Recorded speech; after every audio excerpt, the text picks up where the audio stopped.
Hey YouTube, today I'm going to be taking a look at the base model of the Acer Aspire 5 Slim. This is a budget 15-inch traditional laptop, but it's far from ordinary in its class.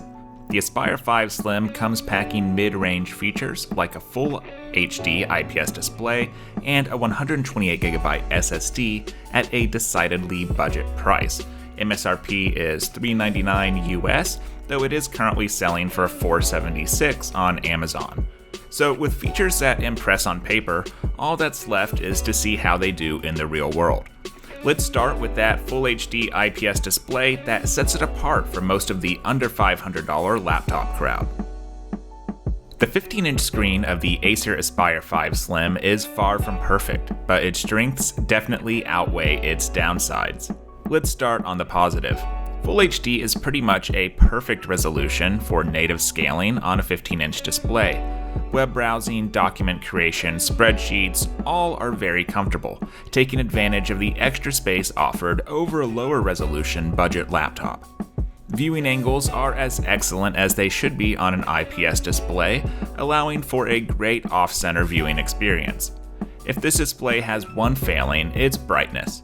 While brightness will be adequate for indoor work, outside work could be an issue, and even a very well-lit indoor room could have you wishing there was one more notch of brightness.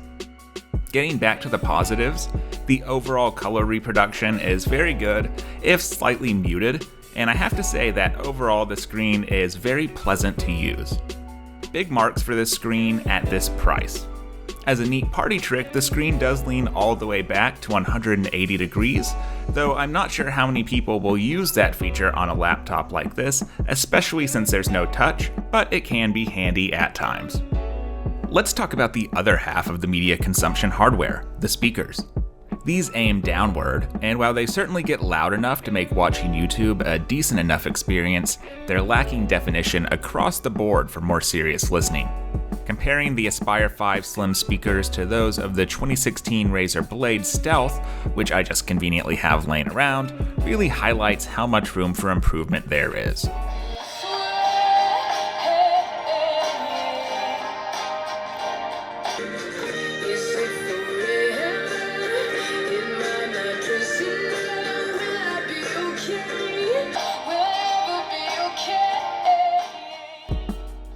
The keyboard is a bit of a mixed bag.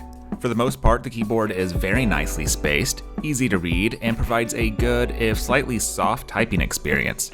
The awkward, squeezed-in number pad created a bit of an offset situation, but it doesn't really bother me, even if I do think it looks a bit out of place. The keyboard is backlit, and while it only features one level of brightness, I have to say this is one of the most effective keyboard backlights I've ever seen, especially on a budget laptop. The simple white characters on black keys allows the letters to glow very brightly. Though there is some bleed at a normal angle, it's nothing that's unusual for a laptop in this price range, and even a lot more expensive laptops. The touchpad size is decent and uses Windows Precision drivers. I found it to be reliable in tracking, but it didn't feel as precise as more premium touchpads I've used, like on my X1 Carbon. Not sure if this is down to the plastic coating or the actual tracking itself, but it does prevent this trackpad from being truly good. Palm rejection overall when typing is also not particularly good, as I did find my cursor occasionally skipping around while I was writing this review. Overall, the trackpad is good enough to not be a disadvantage, but not really any better than that. But again, for a budget laptop, it's fine. Connectivity on this laptop is quite nice. We're actually using these at work for work-at-home laptops, and one of the reasons why is that they do have an Ethernet port. I'm a sucker for a laptop with an Ethernet port, and there's absolutely nothing better when you're working remotely. The rest of the I/O is solid as well, with Ethernet on the left side joined by power, HDMI, two 5GB USB-A ports, and one USB Type-C port.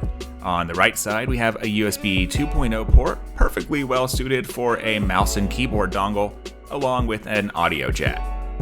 No need for a dongle on the Aspire 5 Slim for most ports, unless you have some seriously demanding needs. Wi-Fi performance for me has been great, maxing out my 400 megabit per second internet connection and delivering speeds of around 500 megabits per second when transferring to and from my local SSD-based file share. I'm using an AC2600 router for these tests, and that performance is perfectly adequate by my standards for a budget laptop. When it comes to battery life, the energy-sipping Core i3 processor does not disappoint. I easily got 7 hours on this laptop watching YouTube, browsing the web, and working on this review, with no regard for screen brightness. Maybe I'm behind on the times, but I still consider anything better than that at this price point to be icing on the cake. Next up, let's talk about build quality and hardware design. To start with the looks, the Aspire 5 Slim is a pretty plain but also rather attractive laptop. When you first glance it out of your eye, it almost looks like an older MacBook Pro, well, except for these goofy accents on the lid. The entire case is made from a matte texture silver plastic that does its best to resemble metal. It's a good hard plastic, and the lack of cheesy etching goes a long way toward making the effect work, though I do worry what this laptop will look like after picking up a few scratches, though I'm obviously not going to test that. Overall build quality feels very solid. The keyboard and palm rest exhibit no flex under normal use, and the entire laptop also doesn't flex when handled with one hand, though of course that's not really recommended. There's no cutout to make opening the screen easier, and the overall plastic construction doesn't distribute the weight in a way to allow one-handed opening anyway. Would be nice for them to sneak in some metal elements on this laptop, but we'll learn where a lot of that budget went when we look at performance, which is coming up next. Performance is an area where this laptop really shines as a budget machine. The i3 processor may only offer 2 cores in a 4-core world, but they're fast cores, and 2 is still plenty for most of the things most people use their PC for. Web browsing, Zoom meetings, light photo editing, productivity are just some examples of workloads that this processor can handle without issue.